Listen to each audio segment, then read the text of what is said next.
मेवात के पुन्हाना, नुहूर और फिरोजपुर झिरका से तीनों कांग्रेस विधायकों ने रविवार को पिनंगवा में पत्र वार्ता कर प्रदेश और केंद्र की भाजपा सरकार को महंगाई रोकने पर फेल सरकार बताया। डीजल, पेट्रोल, सरसों के तेल पर बेतहाशा महंगाई ने रोकने, डीएपी खाद की किल्लत पर सरकार की जमकर खिंचाई की। वहीं प्रदेश में पर्याप्त खाद होने की बात कहने पर तीनों विधायकों ने कृषि मंत्री हरियाणा पर गलत बयानबाजी करने का आरोप लगाते हुए उनको बर्खास्त कर और सीएम मनोहर लाल से मांग की है। कांग्रेस विधायकों ने मेवात के साथ भेदभाव बरतने, देश में धार्मिक उन्माद बढ़ाने का भी आरोप लगाया। विधायकों ने ऐलनाबाद से भाजपा की बुरी तरह हार होने का दावा करते हुए वहां से कांग्रेस उम्मीदवार की जीत का पक्की बात कही। इस मौके पर हरियाणा विधानसभा में प्रतिपक्ष के उपनेता एवं नूंह से कांग्रेस विधायक पूर्व परिवहन मंत्री चौधरी आफताब अहमद ने कहा कि देश में महंगाई चरम पर है, किसानों को खाद बीज मिल नहीं रहा है। प्रदेश के कृषि मंत्री कह रहे हैं कि प्रदेश में खाद की कोई किल्लत नहीं है, जबकि मुख्यमंत्री खुद खाद की किल्लत मान रहे हैं। सीएम को चाहिए कि ऐसे कृषि मंत्री से तुरंत इस्तीफा लेकर उन्हें बर्खास्त कर देना चाहिए। जब उनको अपने विभाग की ही पर्याप्त जानकारी नहीं है तो उन्हें मंत्री पद पर बने रहने का कोई अधिकार नहीं है। सबसे पहले तो जिस मुद्दे पे आईएनएलडी के नेता अभय सिंह चौटाला ने इस्तीफा दिया था, किसानों के समर्थन में, किसानों की जो संघर्ष है, किसानों का जो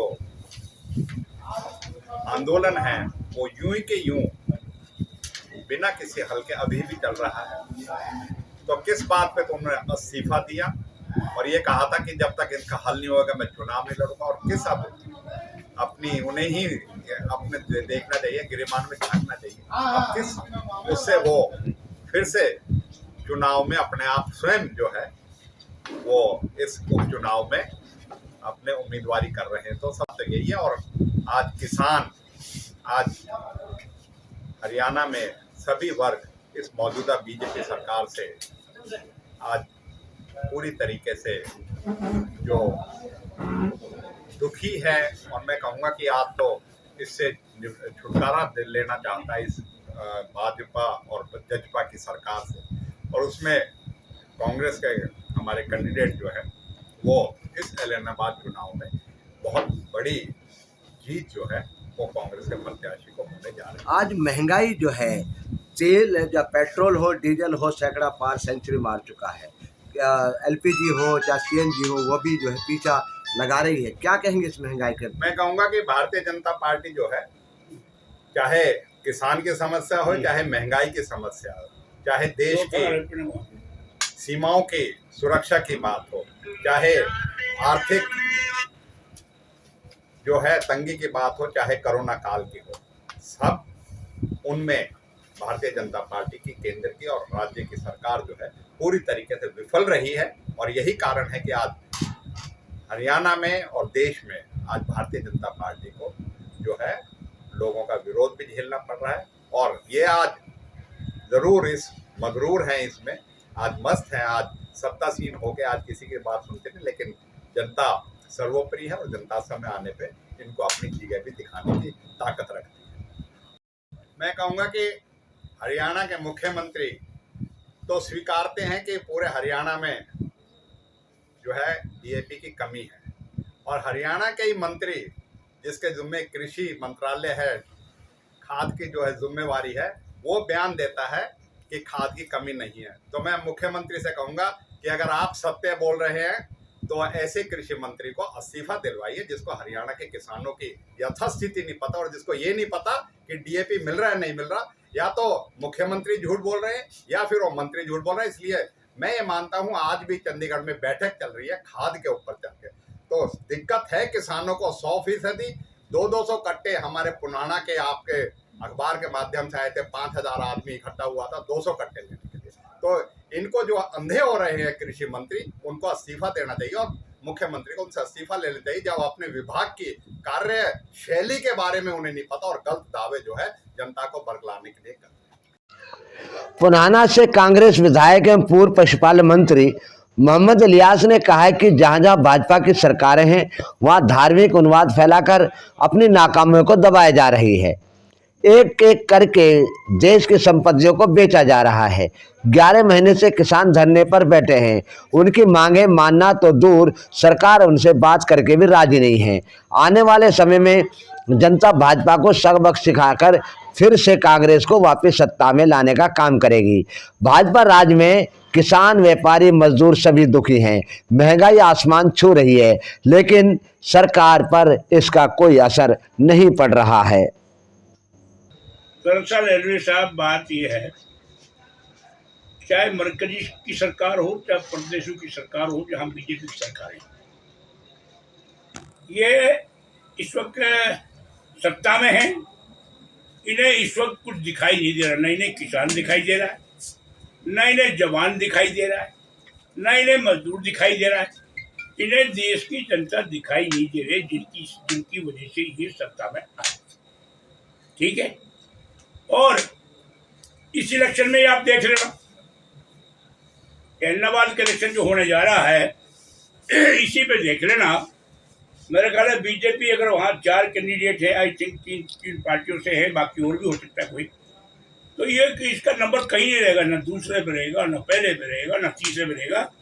इनको स्थान ही सबसे पीछे मिलेगा बीजेपी। इसी से अंदाजा लगा लेना। तो इसका मतलब अगला भविष्य है, अगला भविष्य जो है वो कांग्रेस का रहेगा।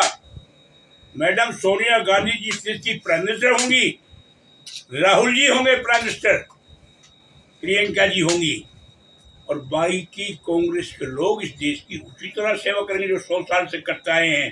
अरे 7 साल में इन्होंने सारा देश बदल दिया क्या? इन्होंने सिर्फ धार्मिक उन्माद पैदा किया है, इसके अलावा जातिवाद को इन्होंने बढ़ावा दिया है, इसके अलावा इस देश की जनता को, प्रदेश की जनता को कुछ भी नहीं दिया। सरकारी संस्थाएं बेची है, ये सारा देश ही बिगड़े जा रहा है। आप देख तो रहे हो बारी बारी। अरे भाई सारी बारी बारी आप देख तो रहे हो, है खाद यहाँ नहीं मिल रहा, बीज यहाँ नहीं मिल रहा है, पानी यहाँ नहीं मिल रहा फसल के लिए, डीजल यहाँ नहीं है, सरसों को तेल जो है वो 200 रुपये किलो। कभी देखा था? अरे कभी देखा था क्या? फिर विरोध नहीं आ रहा जनता में, क्यों? कारण क्या है? आखिर जनता विरोध पे क्यों नहीं आ रही है? अरे ये एकदम विस्फोट होगा, अभी भीतर भीतर सुलग रहा है, एकदम विस्फोट होगा। यूपी के इलेक्शन में जो है बीजेपी जाएगी और कांग्रेस पार्टी आएगी। फिरोजपुर झिरका से कांग्रेस विधायक मोहम्मद खान ने कहा कि प्रदेश की गठबंधन सरकार ने जो 75% नौकरियों में आरक्षण बिल पास किया है, उससे आने वाले समय में हरियाणा के युवाओं को भारी विरोध का सामना करना पड़ेगा। उन्होंने कहा, भाजपा सरकार मेवात को प्रदेश का हिस्सा ही नहीं मानती। जिले के 24 विभागों के हेड ऑफ द डिपार्टमेंट ही के पद ही खाली हैं। मेवात में यूनिवर्सिटी मेवात कैनाल पर पिछले 7 साल में भाजपा सरकार ने कोई ध्यान नहीं दिया। खबर है टीवी के लिए मेवात से यूनुस अलवी की रिपोर्ट। आप बात कर रहे हो कि 75% जो रिजर्वेशन रखी है, उससे नुकसान हमारे प्रदेश को बहुत है। मान लीजिए हम हरियाणा में तो इनको 75% रिजर्वेशन बच्चों को मिल जाएगा। ये तो है नहीं कि हरियाणा में हरियाणा का नौकरी करेगा, बाहर इनके साथ क्या बर्ताव होगा वो आने वाला भविष्य ही बताएगा। किस तरह से हमारे नौजवान साथियों को वहाँ नौकरियाँ मिलेंगी। ये सारी फेल बातें। और आप कहते हो मेवात के, मुझे ये बताओ, 7 साल हो गए सरकार को, मैंने मेवात में कितने बच्चे लगाए? इन्होंने हटाने का काम किया है। चौधरी भूपेंद्र सिंह हुड्डा ने खेल नीति बनाई, पॉलिसी बनाई, उन बच्चों को इन्होंने काफी लोगों को अपने घर में, डीएसपी रैंक का हो चाहे इंस्पेक्टर हो, सबको बिठाने का काम किया है जो इन्होंने मेवात के साथ साथ हरियाणा के साथ किया। मेवात को तो ये हमारे मेवात को तो हरियाणा का हिस्सा ही नहीं समझते। तो सरकार के नीति आयोग में मेवात को लिया गया, क्या उसका बेनिफिट कहीं नजर आ रहा है? कोई बेनिफिट नहीं मिला। जो सबसे पिछड़े से पिछड़े हुए क्षेत्र में जो आता है हमारा मेवात आता है। आप ये बता दो यहाँ ये काम किया है। हमारे पास 24 डिपार्टमेंट ऐसे हैं जिनमें head of the department Mewat में अफसर नहीं है, डीआरओ नहीं है। 3 तहसील है हमारे पास, 3 तहसील, एक इंक्लूड तावड़ू, 4 तहसीलदार नहीं है, डीईओ नहीं है, इतने 24 आदमी जब ये बताओ काम करने के लिए नहीं, वो जिला कैसे चलेगा? ये कहाँ गंभीर है मेवात के प्रति? ये साहब बैठे दोनों, मैं यहाँ तक कहता हूँ, जब भी क्वेश्चन लगाते थे ये ना का जवाब देते थे, मैं ये कहता था कि आप हमारे मेवात को हरियाणा का हिस्सा ही नहीं समझते, जबकि हमारे कुर्बानी में सबसे ज्यादा मेवात का हिस्सा रहा था देश को आजाद